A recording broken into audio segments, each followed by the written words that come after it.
Bismillahirrahmanirrahim. Assalamualaikum warahmatullahi wabarakatuh. Bertemu lagi di channel Tryoutku, dan pada video kali ini saya akan membahas kisi-kisi ataupun informasi yang berhubungan dengan seleksi kompetensi bidang atau SKB untuk CPNS tahun 2024. Untuk informasinya sebetulnya udah bisa teman-teman dapatkan dari tanggal 4 November 2024. Cuma barangkali teman-teman belum dapat, saya akan coba kasih link juga di video ya untuk download filenya. Tapi berbentuk pasal-pasal yang lumayan cukup banyak. Cuma di video ini saya coba rangkum poin-poin pentingnya. Yang pertama kita akan coba cek dulu apa itu arti SKB ya. Jadi SKB itu merupakan seleksi yang mengukur kemampuan dan karakteristik dalam diri seseorang berupa pengetahuan, keterampilan, perilaku yang diperlukan dalam pelaksanaan tugas jabatannya sehingga individu mampu menampilkan unjuk kerja yang tinggi dalam suatu jabatan tertentu. Perhatikan di sini ada kata-kata karakteristik ya. Jadi nanti di soal SKB itu ada soal yang mungkin ya, yang mungkin itu seperti TKP, tes kepribadian, tetapi dihubungkan dengan suatu jabatan ya. SKB dilakukan untuk menilai kesesuaian antara kompetensi bidang yang dimiliki oleh pelamar dengan standar kompetensi bidang sesuai dengan kebutuhan jabatannya. Jadi dites lagi nih, walaupun teman-teman udah ikut atau udah lolos administrasi ya, yang artinya udah sesuai dengan jabatan yang dilamar, tapi belum tentu kompetensinya sesuai atau tidak. Makanya dites dengan seleksi SKB dan tentunya harus lolos SKD ya. Kemudian kita akan coba bahas instansi ya. Jadi ada instansi pusat dengan daerah. Instansi pusat itu adalah berupa kementerian, kemudian lembaga pemerintah non-kementerian, ada kesekretariatan lembaga negara, dan kesekretariatan lembaga non-struktural. Sedangkan untuk instansi daerah, itu perangkat daerah provinsi dan perangkat daerah kabupaten atau kota yang meliputi sekretariat daerah, sekretariat Dewan Perwakilan Rakyat Daerah, dinas daerah, dan lembaga teknis daerah. Nah, jadi teman-teman harus tahu dulu tuh fungsi jabatannya ada di mana ya, instansinya maksudnya apakah di pusat atau di daerah. Karena nanti ada jabatan fungsional, ada jabatan pelaksana juga harus diperhatikan karena itu agak berbeda walaupun sekilas terlihat sama sebetulnya. Ada beberapa poin yang sama. Kemudian di sini ada jenis tesnya, ada yang menggunakan CAT BKN ya. CAT itu yang Computer Assist Test, mirip dengan SKD kemarin. Soalnya teman-teman akan berhadapan dengan komputer ya atau laptop. Nanti tinggal pilih ada soal dan ada jawabannya ya. Di sini adalah sistem seleksi dengan alat bantu komputer yang digunakan untuk mendapatkan lulusan yang memenuhi standar minimal kompetensi. Nah, selain CAT BKN ada juga yang non CAT-nya. Ya, kita akan coba bahas. Nah, untuk SKB non-CAT ini ternyata dia didahulukan tesnya. Pelaksananya itu tanggal 20 November sampai 17 Desember tahun 2024. Jadi sekitar 2 hari lagi. Ini kan saya buat video tanggal 18 ya. Jadi kurang lebih 2 hari lagi teman-teman harus udah siap dari sekarang. Harus ngecek tuh instansi apa aja tesnya untuk yang non-CAT. Nah, berikut ini adalah materi tambahan untuk SKB ya. Jadi, saya juga nggak berani ini bilang non-CAT karena ada beberapa instansi yang walaupun dia tambahan, itu wawancaranya itu ada yang bentuk CAT juga. Jadi, saya nggak berani bilang ini non-CAT. Tapi, kalau dilihat dari file yang diedarkan itu, komponen yang materi tambahan itu contohnya seperti ini. Ada psikotes, ada tes potensi akademik, ya, ada tes kemampuan bahasa asing, sampai ke poin ke-9 itu ada tes lainnya sesuai dengan persyaratan jabatan. Artinya instansi diberikan keleluasaan untuk mengadakan tes di luar CAT BKN ya. Tetapi ingat, dari poin A sampai poin I ini nggak semuanya ada. Bisa jadi teman-teman cuma dapat tes kesegaran nih. Tes kesegaran jasmani atau tes kesamaptaan. Itu contohnya untuk peserta atau pelamar yang memang perlu dites fisiknya dengan cara misalkan push up, pull up, lari itu ya. Itu untuk menentukan seberapa bugar kesehatan badannya. Tapi buat teman-teman yang nggak butuh tes kemampuan bahasa asing, yang nggak akan dites juga. Nah, bahasa asing di sini kan nggak diterangkan ya apakah bahasa Inggris, bahasa yang lainnya nggak. Cuma dia berhubungan dengan jabatan tertentu aja. Tetapi yang harus dipahami di sini ada salah satu tes yang kemungkinan keluar, yaitu tes wawancara. Tapi wawancara ini poinnya nggak banyak, setahu saya cuma 10%. Nanti kita akan coba bahas di video di slide yang berikutnya ya. Berikutnya kita bahas ketentuan SKB ya, ada pusat, ada daerah. Di sini pelaksanaan SKB pada instansi pusat menggunakan CAT BKN. Berarti yang pusat pakai CAT BKN ya. Kemudian instansi pusat dapat melaksanakan SKB tambahan paling banyak 3 jenis ya. Jadi selain CAT ada tambahan juga yang kayak tadi itu ada TPA, ada tes kesehatan, ada tes bahasa asing ya. Cuma teman-teman cek lagi, pastikan instansi yang dilamar itu apa tesnya selain CAT-nya ya. Jadi fokus nantinya. Jadi nggak semerta-merta teman-teman pelajari semuanya, nggak seperti itu. Tapi informasi yang paling valid itu ya dari instansinya ya. Dan maksimal 3 di sini ya. 3 untuk bentuk tes lainnya pada setiap jabatan ya. Kemudian untuk SKB tambahan itu bobot kumulatif paling tinggi cuma di 50% ya, sedangkan wawancara betul cuma 10%. Jadi ketika wawancara ini penting, tetapi bobotnya nggak terlalu besar, tetap ada di CAT BKN intinya ya. Walaupun dia ada tambahan, itu kumulatifnya paling tinggi cuma 50% untuk tambahannya, sedangkan wawancara hanya 10%. Nah, ini untuk yang pusat. Kita akan coba cek yang daerah ya.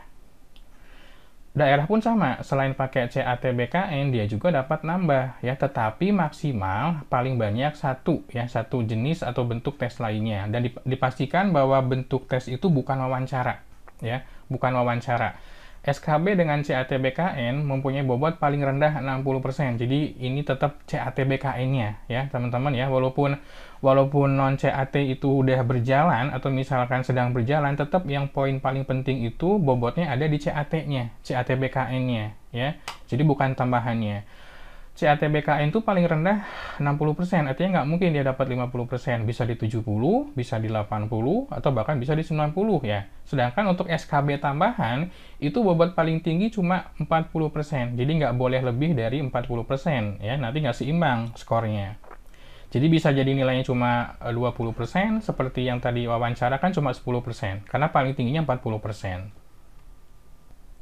Berikutnya kita akan coba bahas materi SKB-nya. Untuk materi SKB itu ada beberapa informasi. Yang pertama, materi SKB untuk jabatan fungsional itu disusun oleh instansi pembina jabatan fungsional dan diintegrasikan ke dalam bank soal pada CAT BKN. Jadi tetap kisi-kisi utama tetap ada di instansi tersebut, nanti diintegrasikan ke dalam sistem atau bank soal pada CAT BKN. Sedangkan untuk materi SKB pelaksana ini disusun oleh instansi teknis jabatan pelaksana atau dapat juga menggunakan soal SKB yang sesuai atau masih satu rumpun dengan JF terkait. JF itu jabatan fungsional. Makanya tadi saya bilang yang fungsional dengan pelaksana ini ada kesamaan. Bisa jadi soalnya mirip ya, atau yang sesuai atau masih satu rumpun dengan JF yang terkait atau jabatan fungsional yang terkait. Jadi tetap teman-teman harus pantengin terus itu informasi apa aja.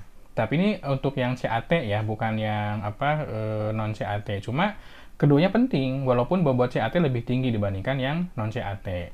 Nah, berikutnya untuk jenis kompetensinya itu ada beberapa, ada 3 ya. Ada kompetensi teknis, ada kompetensi manajerial. Ini mirip kayak TKP, tes kepribadian, cuma dia kasusnya dihubungkan dengan jabatan ya. Ada kompetensi manajerial. Dulu saya pernah buat soal untuk tes manajerial kepala sekolah ya. Mirip. Jadi mungkin untuk jabatan yang lain pun sama. Jadi yang berhubungan dengan jabatan itu aja, teman-teman boleh pelajari lagi, boleh cari di internet, banyak banget soal-soal kompetensi untuk manajerial ya. Kemudian kompetensi sosial kultural yang dimiliki oleh pelamar dengan standar kompetensi jabatan. Ini boleh diumumkan nih, teknis, manajerial, kompetensi, cuma nanti dia akan menjadi khusus ketika dihubungkan dengan jabatannya, karena beda jabatan pasti beda kompetensinya. Kemudian kita akan coba cek juga penyusunan materinya ya. Jadi ada materi seleksi. Di sini ada untuk kompetensi teknis disusun oleh instansi pembina jabatan fungsional dan atau instansi teknis jabatan pelaksana. Jadi bisa berupa gabungan juga sebenarnya ya. Kemudian diintegrasikan ke dalam bank soal CAT BKN. Sedangkan untuk materi seleksi kompetensi manajerial dan sosial kultural itu disusun oleh tim penyusun naskah soal seleksi di bawah koordinasi Panselnas. Nanti ujung-ujungnya diintegrasikan ke bank soal ataupun CAT BKN. Jadi teman-teman udah dapat tuh 460 kisi-kisi ya jabatan. sesuaikan aja mana yang harus dipelajari, mana yang harus enggak ya, karena ada jabatan yang sedikit cuma 2 kisi-kisi, ada juga yang sampai lebih dari 10 karena ada dua bagian, ada yang khusus, ada yang umum atau yang pokok gitu. Nanti kan akan coba cek. Nah, ini saya ada sampel untuk kisi-kisi Pranata Komputer ahli pertama. Dia nggak banyak, cuma ada 6 ya. Ada IT Enterprise, ada manajemen layanan TI, pengelolaan data, kemudian ada manajemen risiko TI, infrastruktur TI, sistem informatika, dan multimedia. Jadi ya harus dipelajari nih. Memang ini masih bersifat umum, nggak spesifikasi ya. Makanya nggak ada nggak ada soal yang benar-benar menjamin itu soal keluar di SKB. Karena antara tahun ini berubah atau tidak, kita nggak akan tahu. Cuma kisi-kisinya meliputi ini ya. Nah, saya akan coba tunjukkan file PDF originalnya ke teman-teman ya. Saya udah coba download materi SKB tahun 2024, bahkan yang tadi pun yang ada di pembahasan sebelumnya saya ambil dari sini ya. Teman-teman juga boleh cek aja, nanti banyak kok di internet udah beredar juga. Cuma ketika materi SKB ini diklik, nggak tahu kenapa saya udah coba di 2 PC, dia nggak bisa. Jadi ada miss fontnya kayaknya ya. Tapi kalau misalkan dibuka dengan web dia bisa. Caranya klik kanan, open with, pilih browsernya. Saya biasa pakai Google Chrome. Nah, ini total ada 104 halaman, ya, ada 104 halaman, ada 460 jabatan di situ. Teman-teman boleh cari mana jabatan yang ditargetkan atau yang dilamar ya. Jadi beruntung banget buat teman-teman yang kisi-kisinya tuh nggak terlalu nggak terlalu banyak ya. Contoh tadi Pranata ahli komputer yang pertama itu kan dia cuma sedikit, cuma 6 ya. Sedangkan ini banyak banget tuh, ada beberapa. Ada materi pokoknya, ada materi khususnya, ada materi umumnya. Ini kan materi pokoknya, tapi dibagi lagi, ada yang umum, ada khusus. Ini kan kemampuan khusus nih. Ya. Dia ada total 25 ya. Ini banyak banget ya. Jadi ya nggak bisa disamakan memang setiap orang peluangnya. Bahkan yang SKD-nya dia urutannya nggak terlalu tinggi, yang penting dia PG dan lolos, dia bisa menjadi kuda hitam. Dia bisa melejit di SKB, karena poin SKB itu persentasenya 60%. 60% dari keseluruhan total akhir nanti. Sedangkan SKD dia hanya 40%. Tuh, lihat ya. Ini ada kisi-kisi nih. Ada apa nih? Statistisi ahli pertama. Saya pun nggak paham jabatannya karena mungkin terlalu banyak dia. Ya, gitu aja. Nanti saya coba informasikan di sini ya, di link deskripsi video. Kalau misalkan ada jabatan yang saya ada soalnya, mungkin saya coba up aja. Tapi nggak semuanya ya. Teman-teman tetap fokus ke instansinya aja masing-masing. Ikutin informasinya, terutama untuk tes non CAT. Apa aja tes tambahannya. Mudah-mudahan informasi yang saya berikan bermanfaat. Nanti kalau misalkan ada jabatan yang saya punya beberapa soalnya, saya akan coba up juga ya. Saya akan coba bahas juga, walaupun mungkin nggak semua jabatan bisa saya up. Buat teman-teman, makasih banyak yang udah follow, yang udah like juga. Jangan lupa subscribe ya. Sampai ketemu lagi di video berikutnya. Wassalamualaikum warahmatullahi wabarakatuh.